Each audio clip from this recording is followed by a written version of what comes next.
Ito naman guys, gagawin ko para sa anak ko, ulam ng anak ko. Ayan, sarili ko na naman na version kung anong nandiyan lang available sa ref ko, sa stock ko. May tomato sauce.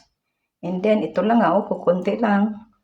May ano yan, may raisin, carrots, konting patatas, ayan, sibuyas, bawang, kamatis. And then, mamaya po, lalagyan ko siya ng peanut butter. Yun lang po. Hindi ko alam kung ano yan, kung apritada o kaldereta. Basta yan lang po. Bahala na kung ano ang mailuto niyan. Guys, good morning. Ito naman yung ulam ng anak ko. Yung hindi ko alam kung kaldereta. Basta yun na. Ayan na yan guys. Yan ang kanyang mga rekado. Mamaya may peanut butter. Ayan na guys. Bali, ginigisa ko na lang siya. Sabay-sabay na yan guys. Kamatis, sibuyas, bawang. Yan guys ang galit lang yan guys. Tapos ibisa mo yung manok. Lagyan mo ng konting patis. Ganyan siya guys. Hintayin natin mag-brown. Then mamaya ilagay natin yung manok. Yan, sinap ko na yung manok.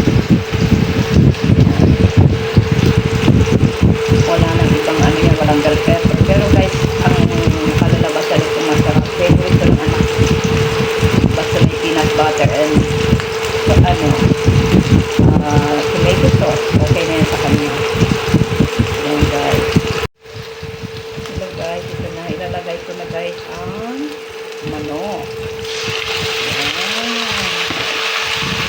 Ilagay ko ng manok. Ibisa lang ng konting oras. Ayan na po. Tapos nalagyan natin yun ng paminta. And then, konting patis. Nasaan yung patis? Ayan, nandito yung patis. Lagyan natin ng patis. Ayan, sarap-sarap na guys. Ayan. Ang bango. Tapos, palambutin natin. Palambutin natin yan. Pag malambot na, mamaya ilagay natin yung patatas, carrots, and raisin. Then, isabay na natin yung tomato sauce and peanut butter. Thank you guys. Bali po. Ilagay ko na yung patatas, carrots, and raisin. And then, nor cubes.